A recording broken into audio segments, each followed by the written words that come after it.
ready to roll? Let's go. We got games today. Oh, Morning, everybody. Welcome to the Muni and fabulous downtown Rainier. And look at for the place. sports wrap. The place is packed. Well, we got Mandy anyway, so we'll go with that. Yeah, we got to get this in before the football games start. And Yeah. So, where do you want to start? Well, let's go with the Vikings. Let's go with the Vikings. And I'll tell you why. I think that half the state is going absolutely gaga wait until Monday night. The beginning of the season should happen tomorrow and all the rest of that, and now we have to wait until 7:15 on Monday, and the state's going to just be on its fingertips waiting for this to happen. Are we waiting for the Vikings or are we waiting for JJ Moore? Which one is it? I know what it is in my mind, but. Well, and it's kind of like there was an article in the paper about the indispensable Vikings and who are they, and they start off with JJ, but that's Jefferson, and because he is probably the most indispensable guy on the football team, but the quarterback is an important position, and J.J. McCarthy has to perform. If he doesn't perform, then Carson Wentz gets in there, and if he doesn't perform, well, Max, I'm not sure Max is ready for that level yet, but so we got to start with Jefferson and J.J. McCarthy, and the big change that I think, and they make a good point in this, is Ryan Kelly, and Ryan Kelly is the new offensive center. He's 6'6", 305, so he's as far as offensive linemen still relatively small, and he's I know 6'6", 305, but he's a very fine offensive center. He's had 10 years in the league. I think he's from Alabama, and so he's been around for a while, and I think that's going to shore up that offensive line. The offensive line, I'm excited about. I really am excited about. I think Darashaw is back, and you got Kelly, and you got a couple of young guys coming in at the guards. I think they got a pretty good offensive line, and as you know, that's where it starts. That's where it starts and where it'll end for the Vikes. I agree. JJ, like I said, is a big question mark. But the Vikes did a lot of work in the offseason shoring up the offensive and defensive lines. And we know up front that's where it belongs. If they can protect JJ, they can run the football a little bit, keep the defenses from blitzing the heck out of JJ till he gets his feet underneath him for a couple of weeks. That would be beneficial. It would. On defense also. Pretty good defense. This, I think people are kind of overlooking what these people are capable of. But you got Jonathan Grenard, and I mean, he is starting to come on strong, and I think that he is going to be. I didn't even bring this up because you got Van Ginkel, and he is when he gets rolling, he's he's outstanding, and you got Jonathan Allen at defensive line, and we can't forget our cornerbacks, and that's Byron Murphy, and I think that he is one of the best in the league, and nobody even knows who he is yet. Also, Blake Cashman, University of Minnesota, good man. He had a great season last year. Yeah. I think he's going to come on and really kind of poke that whole thing. Are we nervous about Harrison Smith and what's going on? I am worried about Harrison Smith because when Harrison Smith is playing and he's got his head in the game and he's physically in the game, he can be a factor. No doubt about it. The thing that scares me is they're not really saying what's going on. No, they're not. It's very hush-hush, and so you start wondering about what's happening there. But obviously he's in the back end keeping things straightened away, and you take a veteran like that out of the mix, let's see what happens. Oh, yeah, and I mean, he is not only there just because he's a great safety, and he is, but there's a team leadership factor there, and he is the leader of that defense. There's no two ways about it. Or they could just be holding him out so he doesn't get banged up. Well, yeah, because he's so old at 34 or 5, whatever. 34, 35. But he's not ready for Social Security. Not yet, and I'm telling you, for another 30 years at least. So it's going to be a while. So tell me what's your prediction for the Vikings? What's the record come January, whatever it will be, 5th, 6th, 5th, 4th? Think they play on the 4th? Everybody's giving them 7 to 9 wins, and I think it's closer to 11.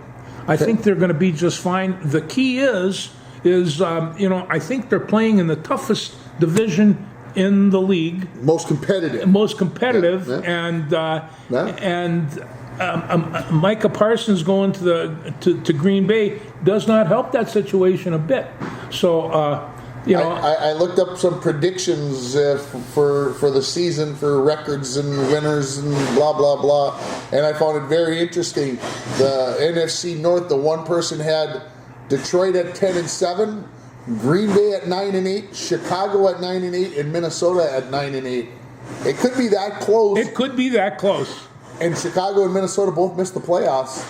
Isn't that So something? by this guy's prediction, Yeah. This person's prediction, 3 teams at 9-8, 1 at 10-7. We talked about this last week, how competitive we thought the division might be, how smashed together they could be. I kind of liked that thought. Not that Minnesota missed the playoffs. I didn't like that thought, but the fact I kind of agree, I guess, with what they're saying is it's going to be close. I think the Vikings do pick up 10 wins. I do. Go 10-7. That's where I'm at. Even though it's very competitive and they're probably playing a little harder schedule than they did last year. Obviously, as people have complained that the Vikings schedule. Obviously, they won. What was it? 11 one-score games last year, which was an error. 12 of them out of their 14 wins. That's tough to repeat. That's tough to repeat. Yeah. So I would take 10-7. I'd be pretty happy. We would have been happy with 10-7 last year. So the question is, do you make the playoffs, and are you on that upswing? Or are you on the downswing?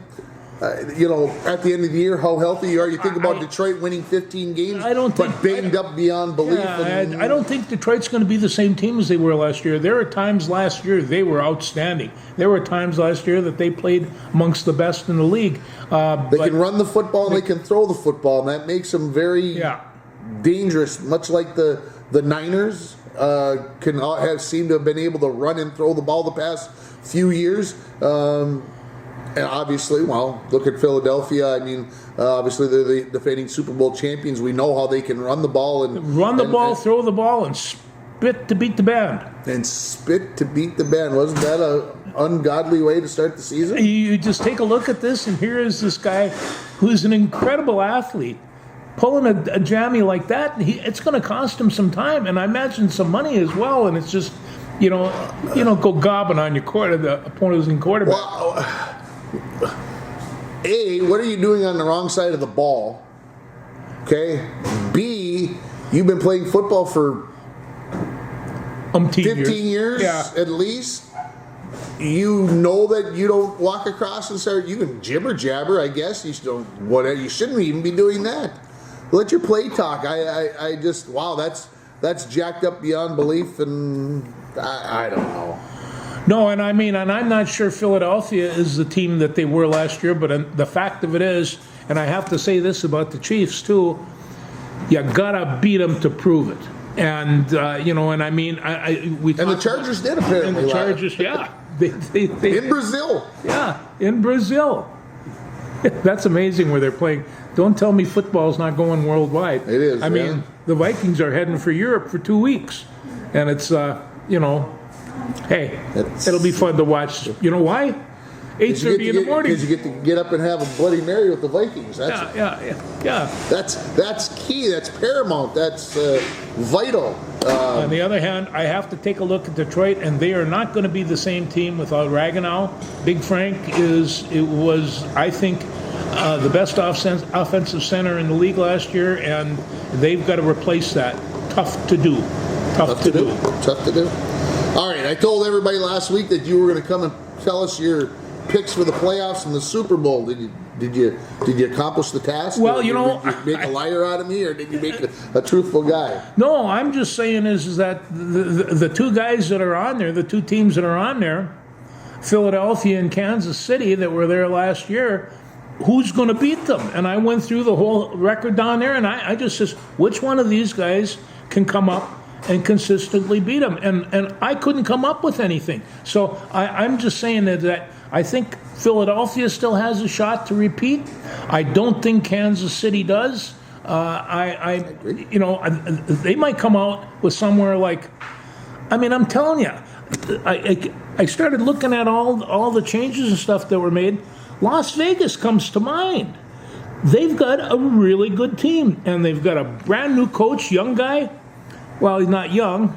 He's older Younger than me. than you. They're about the same. About the same age. And, so they are really kind of transforming this team. And, and I like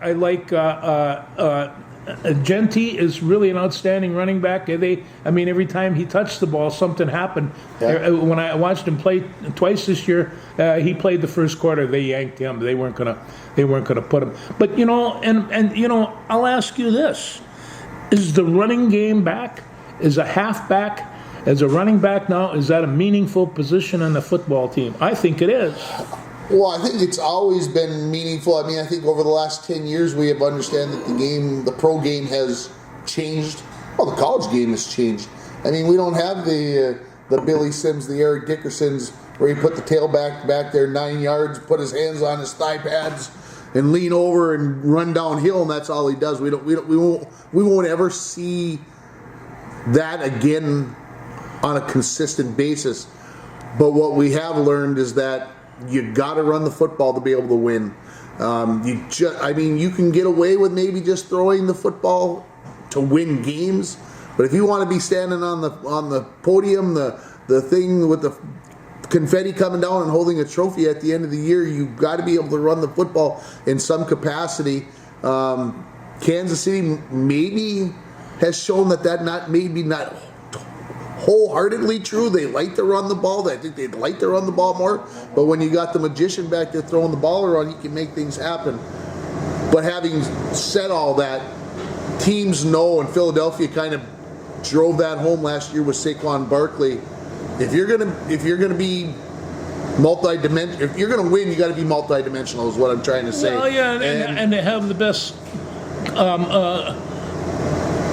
push in the league. The push is there, and it's just like, and they do it very, very well. It amazes me that teams don't defend it better. And why don't they defend it? Because they try to stand up and try to be men about it. You get into the knees of the linemen, they can't go anywhere. No. Get your shoulder pads into their thigh guard. Second time saying thigh guards on a Saturday morning. I must be into it or something. Put your shoulder pad right through there and drive it. Put your helmet right between their legs.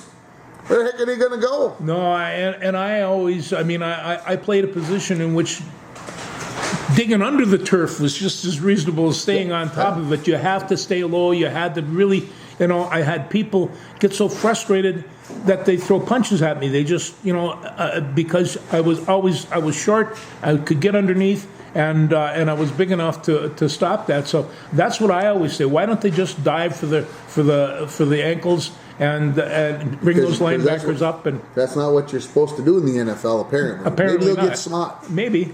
Yeah. All right. I'm going. Here's my division winners. Yeah. Philly, Detroit, Tampa Bay, the LA Rams. The other three teams to make the playoffs: the Vikes, Green Bay, San Francisco. Even in that competitiveness, there's those three teams that make the playoffs. AFC, Buffalo, Baltimore, Houston. Nobody wants to win the AFC South. Houston gets it by default every year. And the Chargers take down Kansas City. Kansas City does not win 10 divisions in a row. They can't. Kansas City makes playoffs. Cincinnati, Miami. There's your 14 teams in. Cincinnati, huh? Cincinnati comes back and got Joe Burrow.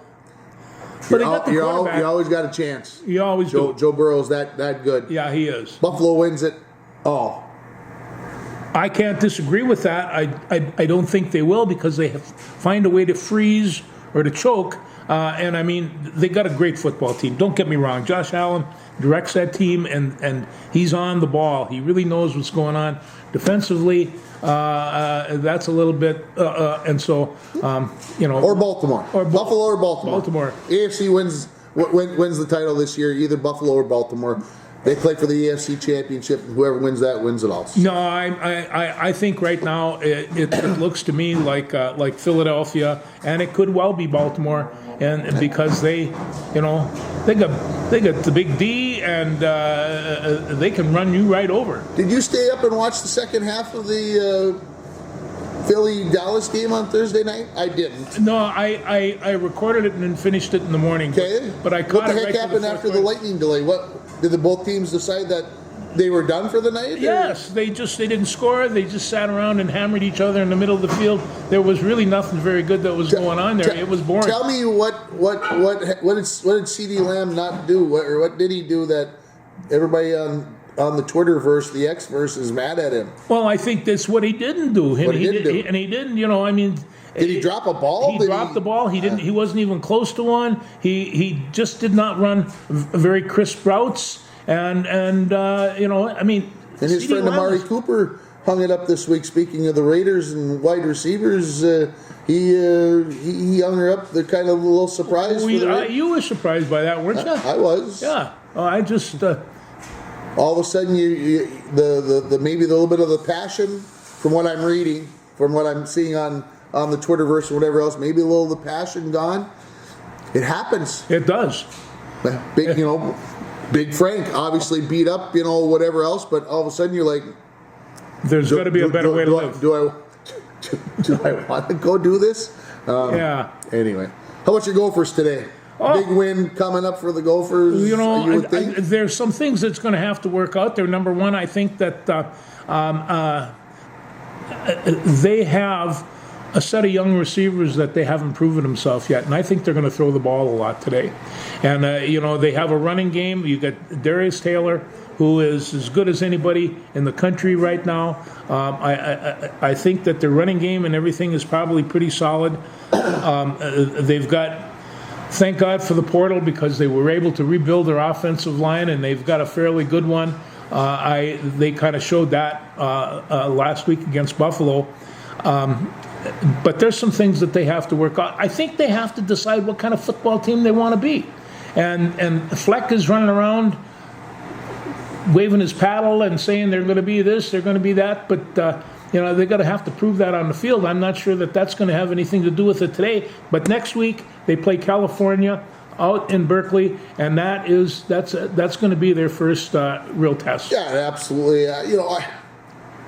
You go into the season thinking whatever. I think Lindsey showed himself last week that he can do a few things. I think that question had to be answered. Yeah. I think he's going to get a chance, as you mentioned today. He's going to get a chance to throw the ball a little bit. They're going to get Darius Taylor out there, theoretically, for about 2 quarters. Get him about 12 or 15 touches so he stays in the groove. And then you're going to sit him down. And, my question maybe is, last week you said you saw Coy play only 7 plays on offense. And I say only because the way it sounded in the preseason, he was going to be over there playing 20, 25 plays. Now, that being said, does he get a chance today to do that? Do they pull him off defense and let him play a little more offense? Do they not put him out there because it's one of those games that you're supposed to win? So you think, well, we'll get him out there for a dozen plays or whatever? Or is this something where they really try to work him in and get him some time? So I'm curious, not that I'm going to watch the game or get to watch the game, but I'm curious to see how Fleck and the coaching staff work this team today against a team that, frankly, they should absolutely hammer. I should maybe, 3-4 touchdown win, I think is reasonable. I think it is too. I see that Ohio State is playing Grambling today. What the heck? But that's adding that 12th game to the schedule. A lot of Division I schools playing Division I AA schools today, if I can call it that way, rather than all the letters, the acronyms. So a lot of teams are going to hopefully get a chance to work some guys. Well, there were some stories that were written last weekend too, like Florida State and Alabama. And it's just Florida State. I'll ask this question: can DeBoer afford another abysmal loss and keep his job at Alabama? Well, I don't know, but Alabama, even last year, they played a really tough schedule, and then at the end they lightened up and did their light loads, at the end of the season because they already had a record. They knew that they were going to make the playoffs, and that whole deal. And the fact of it is that I don't think they should be playing weak teams towards the end of the season. At that point in time, you better prove yourself to be on that playoff list. And I think Alabama kind of skirts the issue on that. So yeah, all the SEC teams they do. They've got a week in there where they do that. That's going to come to an end next season as they've announced a nine game conference schedule.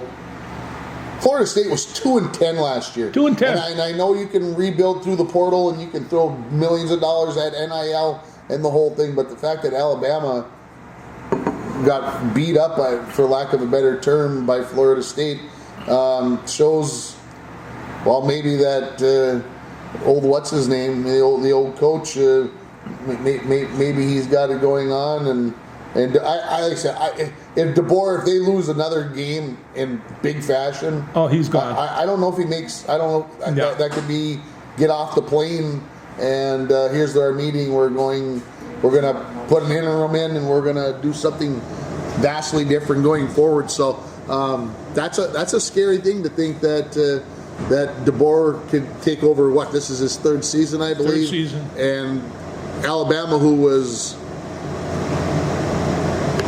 a god, all of a sudden is, well, mortal at best. Well, and they want another god down there. You know, Alabama, they do, there's a lot of things going on in Alabama, but they do not like losing football games at all, and they want to win them all. Everybody else likes when they lose. Oh, I know. Yeah. Especially Auburn. I'm not sure why. But. No. And then Clemson and LSU. This was another thing. LSU was kind of trailing at the end of last year, and they come back, and Dabo Sweeney wasn't all that happy about the deal, and you know, there was some fancy words between the two coaches the day after the game. There was some whatevering. So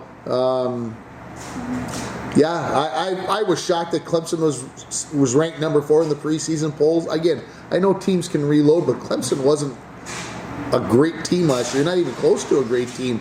So all of a sudden, getting that preseason ranking in number 4 was, I thought, maybe a little stretch, maybe more intriguing for whatever.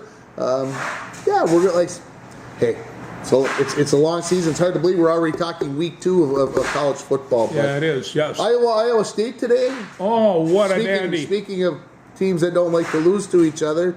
That could be very interesting. Oh, Iowa State is no fluke. They are a good football team, and Iowa still hasn't convinced me that they have any kind of an offense at all. Or a fair catch signal, Augie. Anyway, a fair catch. Nothing like a good fair catch. The only really big intriguing game, well, there's 2, I guess. Michigan at Oklahoma. The only game on the schedule this week between 2 top 25 teams, number 15 versus number 18. Michigan's got to go to Oklahoma. Who wins? Like Michigan now, they've been penalized for bad things that they've done. Can they be in the playoffs? I believe they can be in the playoffs. Yeah. I believe they can. Officially okay. they can. They're ranked number 15. They got this great quarterback that's coming in. I'm intrigued to see how they go. I don't know where Oklahoma is at. Again, kind of try to reload the team. So it'll be an interesting game. For lack of a better term, it is the biggest game on there. Number 12, Arizona State goes to Mississippi State. Yes, interesting. Arizona State made the big run last year with Scattaboo. Scattaboo, thank you. Yes. I couldn't think of his name. Cam Scattaboo. And they're riding that wave with their new coach. So it'll be interesting to see what happens when they go to SEC country today. So I'm intrigued to see what happens. Yeah, Scattaboo's now he's hefting the football for the Giants. And he got in a couple of plays that I saw him, and then they yanked him out too. He's going to be a premier running back, and like Gentee over at Las Vegas. These young kids, but I loved watching Scattaboo run. He could hit people and enjoy it. He was built for football, no two ways. Absolutely. Some smaller schools. Bemidji State's at Winona. UMD's at Concordia St. Paul. After UMD beat Winona last week, there you guys Bulldogs on. Mankato State is the number 3 team in the nation. Yeah. And your good friend Patrick Royce, the old curmudgeon. Oh, he is. Did you read the Minneapolis this morning? No, I didn't get that yet. He's all over. He's got a big article about Mankato and how they have reloaded the ship and they're going for bear and they're going to get a national championship. Basically, is what the article. I didn't read it because I'm like, oh gosh. Well, you know, I love that he talks about smaller college football. Does, yeah. I love it, Patrick. Don't get me wrong, but sometimes there's only Mankato and Minneapolis. That's right. And they're the only teams that are there. And there are teams north of Hinckley, college teams, and I mean, I have to give a little shout out here for, and hard to do this, for the green and white, but Bemidji is playing very good football, and I think they're going to have another good season, and they got to go to UMD to play there this year, and I are we going? Well, we might have to work something out. I think Eli would love the heck out of that. Yeah, no, that would be that might be a game to go see. And then they play Mankato, I believe, next week. Yes, UMD plays Mankato next week. You know, and that will be the opening. Right, UMD, not Bemidji, right? Yeah, UMD plays. Yeah, and so we'll see just what Mankato can do with that. And it's just like, UMD's got some older guys. They're veterans. They're not in their 40s actually, but they're close. They're in their late 20s. So we'll see what happens. But I think that UMD is going to give a pretty good account of themselves. But they're going to have to beat Bemidji State, and they're going to probably have to beat. They might even have to beat Mankato. They got to beat one out of the two if they want to two. have a chance to make the playoffs. Yeah, that's right. I agree. North Dakota State goes to Tennessee State. Interesting. Portland State is at UND. That game's on my TV tonight at 6 o'clock. Yeah. I'd like to sit. I watched Portland State a little bit a couple weeks ago. They were playing at home against. I don't remember. Anyway, I'd like to see where UND, the Fighting Hawks, are at. So. No, and they had an analyst on there, and he says these teams don't like to play North Dakota State. They don't like to play North Dakota. They don't like to play South Dakota, although South Dakota kind of took it on the chin last week. But these teams are good football teams, and they can get hot, and they can snare a couple of passes, and they can upset you. And NDSU in this country, they're not afraid of anybody. They really aren't. They are big and strong, and they're turning out good football players. And so I'm looking forward to watching them this year. They're going to be fine, and North Dakota's going to be a good team too. They're right there now. When you take a look at Iowa State played South Dakota last week, and Iowa State they come off. They beat Kansas State over in Ireland, and they come back and they kind of smash up South Dakota, which is no fluke. South Dakota has been a power school now for 3 or 4 years. But I am picking Iowa State over Iowa today because they're just hot and they're ready to go. And Iowa State beats Iowa. No. Yeah. There is we'll see what happens. As Lee Corso might say, closer than people think, but I still think Iowa State wins. I think they will. I think they do too. You want to talk about last night's football game at all? Yeah, the Falls? Yeah. I got to ask you this. I watched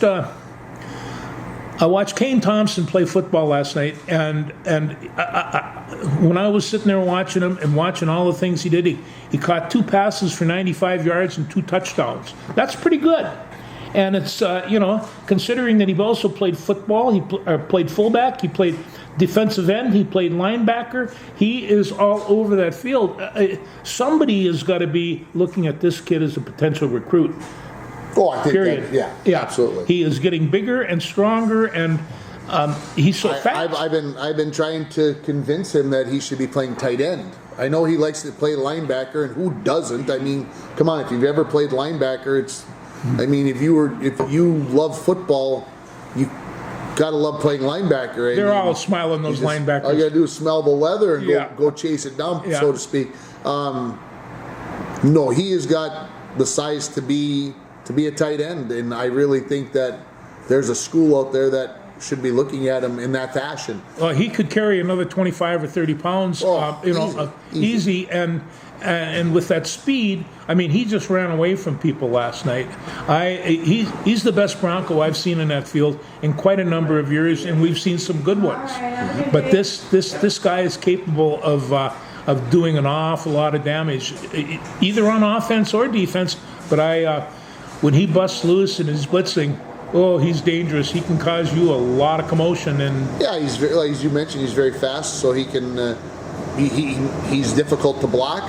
He's big and strong, makes him difficult to block. So, yeah. No. Anyway, the team, I thought they played pretty well last night, even without our friend Kingston, who was out, and then we had this young freshman Hergis that ran the ball back and looked real good, and freshman. I didn't even know who he was. Yeah, he's a good athlete. Another goaltender. Oh boy. Like Kane Thompson, he's a goaltender, but he's very athletic. He's a pretty good athlete. Pitched for the junior high and summer baseball teams this year. He can chuck the P. Good pitcher, can throw it pretty hard. He's a good athlete. Got to step in last night with Zach Uso a little banged up. Yeah. Zach caught a few passes, which I was told before the game he probably wasn't going to get to play unless it was absolutely necessary. But I suppose he massaged the coach's ego, so to speak, to get into the game. Made a few catches, scored a touchdown. Dealing with a little shoulder injury. As you mentioned, Kingston Jean out with some health issues. And your good friend Logan Nordby didn't play last night either, as he had a concussion. So the Broncos got a little banged up against the Rebels, who beat Barnum. Moose Lake beat Barnum 21-7 last night. They did, and they declared September 5th Dave Luschek Day in Willow River. They said they won 18 section championships. I thought it was only 17, but I guess it's 18. So anyway, no. Dave, he's what they say about him is probably all true. He is that nice of a guy, and he is a great coach. There's no two ways about it. I think, Dave, if you ever see this, I think 20 years ago he was a different kind of coach. Yes, he very was. Intense, whatever, and trying to establish that program. And now that you establish the program, you can be a lot nicer when you've won 18 section championships. Well, I'll tell you what, he is a god in Willow River, and all the smiling faces around him. I saw him on TV last night, and I thought, congratulations, Coach, you got that coming. When you do what he's done, that consistency, that doesn't come by luck. No, that comes by being pretty good and having good people around you. But dedicating yourself to the program. And Broncos travel to Rush City next week, who beat who did they beat last week? My brain is, but they lost last night to Mountain Iron Buell. No, Rush City. And don't be surprised about that. Mountain Iron Buell beat Cherry last week in a real tight one, and Cherry comes back and who did they lose to? Only lost to Mesabi East 14-0. Well, 14-0, and it's. Well, that's what maybe made me think about this, because Cherry lost to Mesabi East. Cherry lost to Mesabi East. MIB beat Cherry. Rush City loses to MIB, and I'm kind of going, well, we're going to face the Tigers next week. What's going to happen with the Broncos? We'll see. Obviously, the health of the team, getting Kingston back and getting a healthy Uso and getting Nordby back would help immensely against Rush City. But obviously, MIB has been very good athletically for football and basketball the last few years. And so, they've got athletes, so that obviously helps in that situation. Speaking of MIB, their former head basketball coach, Luke Winan, is going to be inducted into the Minnesota Basketball Coaches Hall of Fame. And why should he not? So, that's a well-deserved. And when I coached, we beat MIB in their old gym one time, and it was one of the more satisfactory wins that you ever got. Of course, we beat Chisholm in their little gym too, and that was also, Jack Box. Yeah, that you can always. They're getting a new gym, George. They got a new gym. They're getting a new gym. Yeah. Holy smokes, they're losing their advantage. Yeah, they are. Unless they built the wall, built it up. No, they No, did it but right. when you think about the basketball players that have gone through that box, they were really good. They all played super well, and And then they had the Bergen brothers there to help them out. and the Bergen brothers to help them out. Yeah. Jerks. Sorry, Bergen brothers. So what else was the high school Well- last night? How did our Little Forkers do? Little Fork won. What the score was, I don't know. I didn't look it up. I know they won though. Okay. That's all I can tell you. Off of that, I saw some posts on Facebook that they had won, but I didn't see the scores. Well, I'm kind of keeping an eye on Bemidji. They played Grand Rapids last night and yesterday and beat them, but they lost their quarterback and he had to be carried off the field with a neck injury. And does that sound familiar? It sounded just like And so this morning there were thoughts and prayers going, and I thought, well, maybe he's a lot more serious, but no, he's getting feeling in all his fingers and toes and stuff. So I think he's going to be fine. Football players work that neck till it's thick and just nasty looking. That's the way to save that head and to stop you from having concussions. I hate to say it this way, but we used to do neckies at football practice, where you got up and you worked your neck with your pelvis arched, Yeah. so you look like a big U, Yeah. and then you rolled over this way and you rolled just like you said, to strengthen your neck. And I see some of the pictures I had when I was 18, 19 years old. I had no neck. It was just dropped from the ears down to the shoulders, and it was from those very same things. And wrestling they do bridges, and you sit around and you bridge it. It's straight on the neck. You don't even use your arms. You just straight and you work it. But that's a weak point in the body, and you want to work that neck right until it hurts. I still do neck exercises with a flex rope and a rubber band and work that because, well, it's good for your neck. It's got to good for keep your your head up. Yeah, Bronco volleyball team picked up their first win. Always great to beat Hibbing always great. down there in a hostile environment. I'll say that as nicely as I can. So how did Hibbing?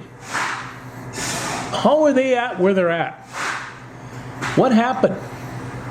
Because they were the most dominant volleyball team in the North.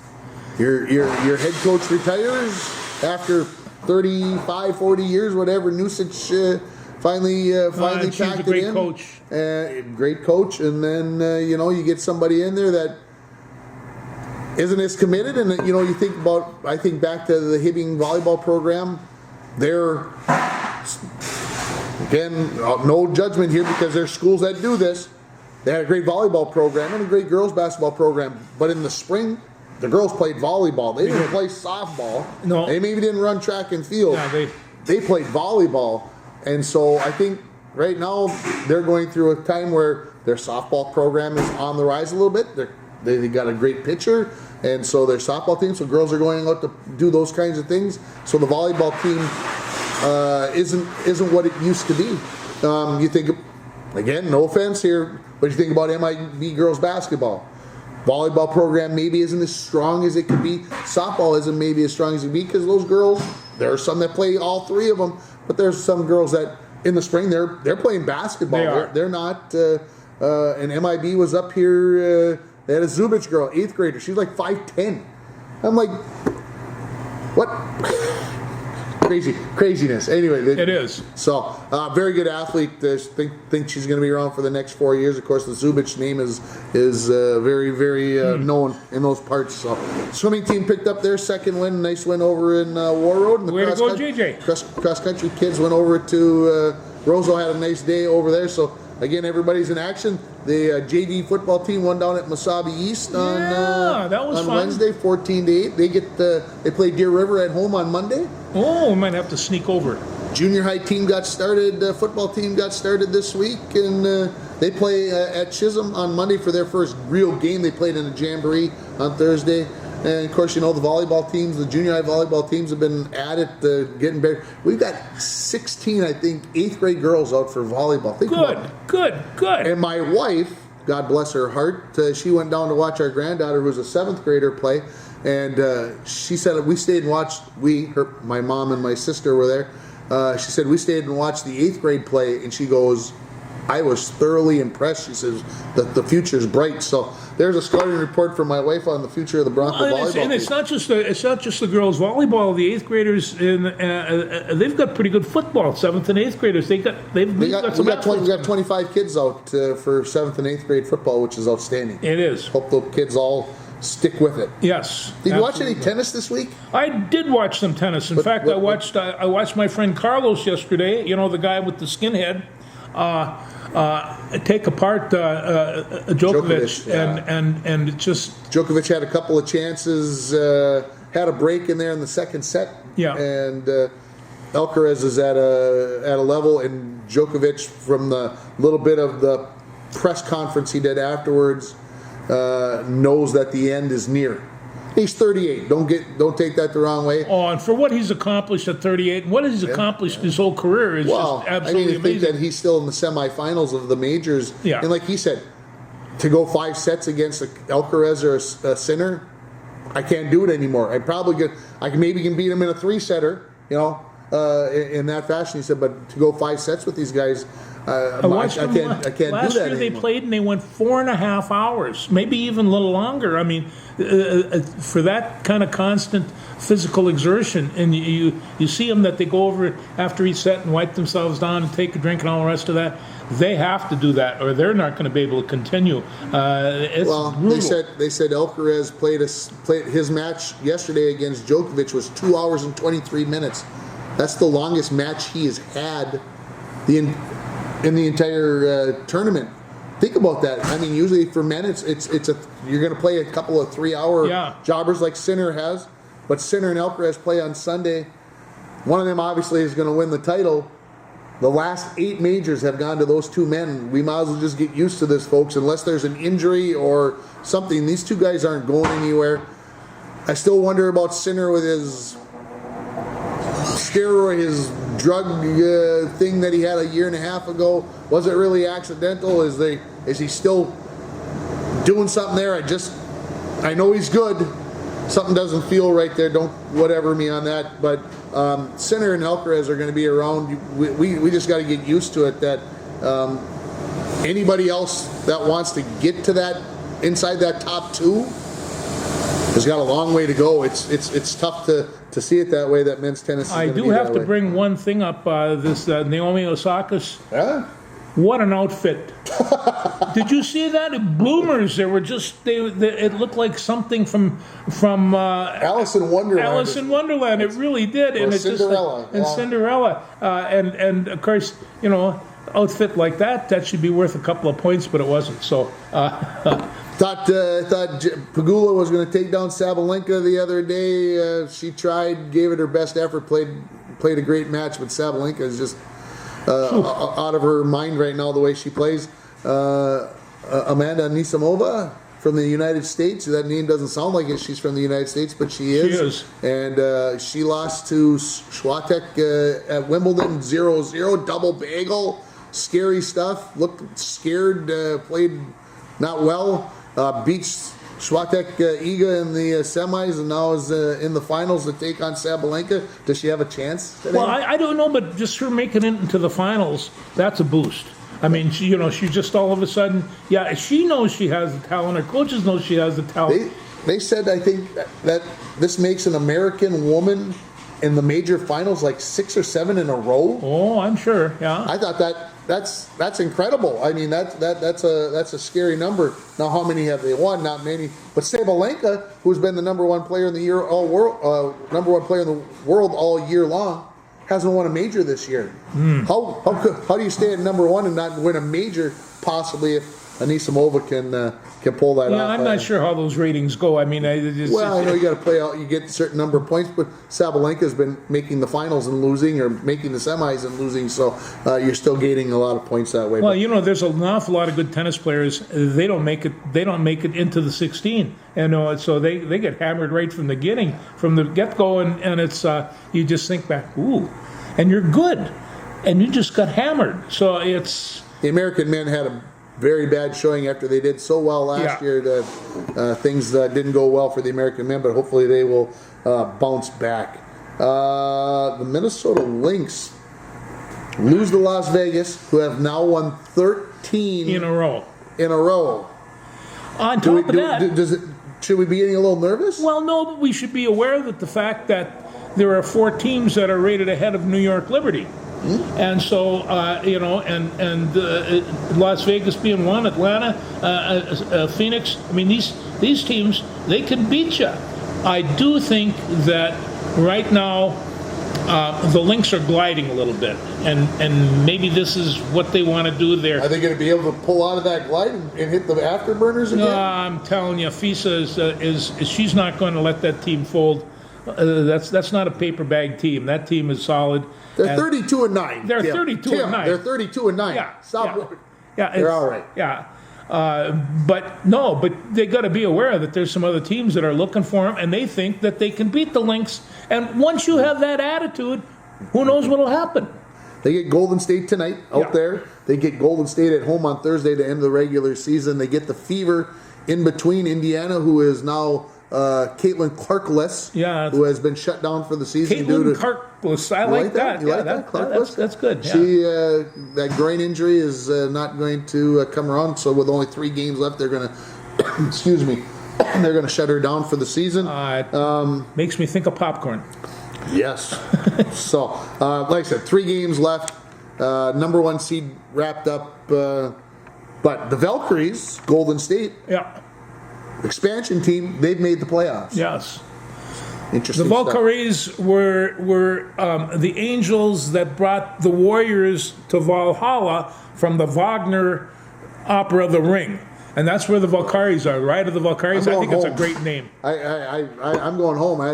It's all done now. I've learned that. I had no idea, so I'm now done. We know what the Valkyries are. There you go. Loons are off until next Saturday. They got a little 2-week break here, and then they're going to crank it back up. So hope they get rested up. Volleyball, Gopher volleyball team won a few matches last weekend. They won last night over Vandy. They get Lipscomb today. If they don't win that thing big time, bad news. They lost. They lost their libero from Turkey. And if anybody knows enough about volleyball, your libero or your libero, however you want to say it, you lose that position. They're the ones that get the other colored shirt. When you don't have that person back there, that can have a big impact because they're the one usually receiving the serve, and they're the one who gets that ball to the setter more often than not in a fashion that the setter can set the hitters up to do their stuff. Her replacement is a freshman from Rush City who has relatives in International Falls, has an aunt in International Falls, and she will be taking over that spot. She started the first match that they had, and then got recycled into whatever. But she's back on the line. I can't remember her name right now, and my wife will just shoot me for this. But they've been talking about this for a long time. On the other hand, my daughter and my wife are going crazy over waiting for the Minnesota-Nebraska game, and they've got this thing planned. They just can't hardly wait to go down to this. And I appreciate their excitement. Yeah, they are. What I don't understand is Penn State volleyball. They lost twice last week, and they lost again last night. Yeah. They were ranked number 2 in the nation, now number 5. But having said that, they're playing some pretty good competition. They were playing number 4 Kentucky last night. Well, and my whole idea is the best competition you can play, the better you get. And it's, who's to say that that's not true? What else you got on that tablet? Let's see what else. Because I emptied mine. I made it through. Okay. Well, there was an article in the paper about there are 24 former Gophers playing on the NFL. Did not read it, but I saw that. Yeah. Ursney is he's 6'6", he's 330 pounds, and he is starting left tackle for Houston. Okay. And so he's going to pick up right where it's at, and and it's starting. I think that the Gophers are starting to get a reputation as developing NFL caliber people, and that's why Anthony Smith and our good friend Coy Perich is down there doing stuff. These guys, they want to play in the NFL. I mean, they like playing for the Gophers, they like playing college ball, but their goal is to play in the big, and they're going to make it. It's a matter of when they can develop. And Coy Perich says, you got to go 3 years in college before they'll draft you. In the pros, he says, I'll give him my 3 years, but he won't be here at the end of next year. I'll guarantee that, because he'll be gone. He'll be gone. Yeah. I bet you he drafted in the first round. It's possible. Yeah. See what kind of sophomore campaign he has. I mean, obviously, he made a splash last year. Teams are aware of the splash, though, and are going to be aware of where Coy Perich is on the field. Let me see here. Got that covered. No, the big thing that I just put this down there, and after watching the Eagles play the other night, how good is this team? Because you're asking who can walk away with the big prize, and I was looking at Philadelphia. Geez, you did it before. Can you do it again? And I can't see any reason why they wouldn't. They still have. They scored the first 4 times they had the ball, I believe. Three for sure, and got all touchdowns the first 3 went. They concerned me that they didn't score but a field goal in the second half, and I mean, I know Dallas could whatever, but that concerned me that Dallas's defense, who I don't think is going to be all that great, all of a sudden basically shut them down in the second half. And it was a tight game. It wasn't like they were up by 3 scores and they were trying to milk the clock. Something happened there, and I hope that everybody in the NFL saw what Dallas was doing in the second half and can replicate it. You can tell that I don't like the Philadelphia. I was cheering. In my inside, I was cheering for the Dallas Cowboys the other night. Now, oh my Lord, that is so wrong. It is. That's how badly I despise the Philadelphia Eagles right now. I was cheering for the Dallas Cowboys. Somebody better come and George might want to. I don't know. Cross right about here. What the heck am I doing? I don't know. I told Paul. I told Eli. I said, "You better check me out here. I might be getting sick or something. I don't know." No, the thing of it is that Philadelphia, you're still mad at them because they stole one of our chairs from the stadium. I'm never going to not be mad at the Philadelphia Eagles. The Eagles, as much as I like watching I can't cheer for the Eagles. They're done. I'm done with them. No more. Okay, well that's good. They're below the Dallas Cowboys, and I didn't think there could be anybody below the Dallas Cowboys except maybe the Oakland Raiders, the Las Vegas Raiders. They're a close right in there. So Dallas is even below Green Bay. Oh boy, you got to get some help. I don't know. There's therapists to help you with that, football therapists, and what they do is they put you in a room and make you watch 16 football games in a row. Watch football all weekend? Can they do that? Yeah, the cruel and unusual punishment. They do it to me every weekend. It's amazing. So. Yeah, no, but and not to just despair the Gophers who start in another half hour. The last 3 years, once they were 7-9, 9-7. Last year, 10-6. They are an improving team, and Fleck. I mean, the guy drives me a little bit nuts because he demands a certain loyalty that ordinary coaches don't demand, and that irritates me a little bit. All the players stand up and cheer when he walks into the classroom. And it's just like, jeez. Coaches cheer for the players. Rarely do the players cheer for the coaches. Once a year, when they name the field, like Stuart Norquist Field and all the rest of that, then you stand up and you applaud for the coach. But for the most part, it's the other way. I'm there to watch the Kane Thompsons. And when you go to a football game, and if you haven't seen Kane play, go over there because. He's not going to be there forever. He's just got a few games left, and he is a good time. And I'll tell you, the other thing is that I know he's a goaltender, But can you see him What? at 220 pound?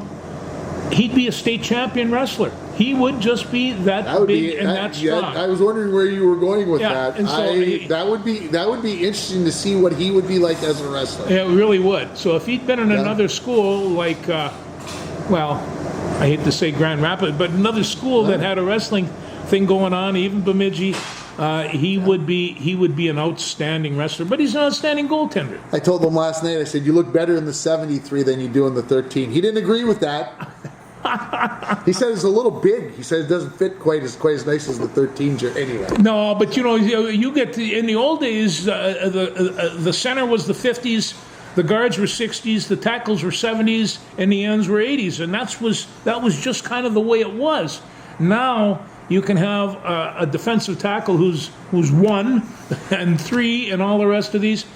Probably because they started off as fullbacks or some stupid thing, and then they got big, and so. well, last night, speaking of getting into jerseys, number 55 from Ely changed to number 6 at halftime because he went in as the fullback.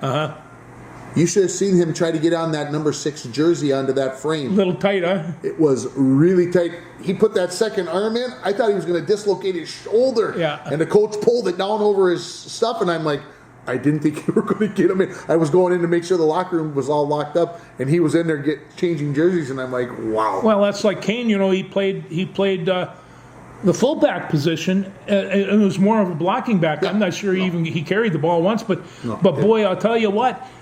You can get just an effective block from that fullback as you can from an offensive tackle, especially somebody that's put together like Kane.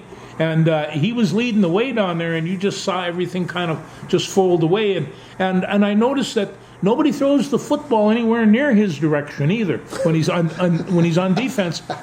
He just doesn't. But he's I don't know the kid. You know him pretty well. I've watched him play goalie. I've watched him play football. He gets my prize for a top shelf Bronco. No two ways about it. He'll be in that Hall of Fame before he's done with this life as well. So he's a good one. He is fun to watch.